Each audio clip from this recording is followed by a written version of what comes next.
எண்ணிடாமல் எதையுமே இறைவன் ஒன்றே நினைந்து கொள். காணும் உலகை நினைப்பதால் கடவுள் நினைவு போய்விடும். வேணும் உறுதி முதலிலே விரும்பி தியானம் பண்ணுவார். எந்த வடிவில் கருதினும் அந்த வடிவில் தோன்றுவார். சொந்த வடிவம் பெயரிலார் சுத்தமான சின்மயம்.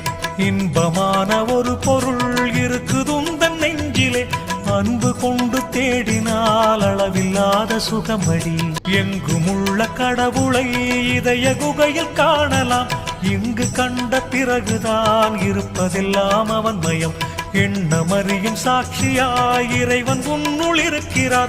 எண்ணம் ஓய்ந்த விடத்திலே இறைவன் வந்து தோன்றும்.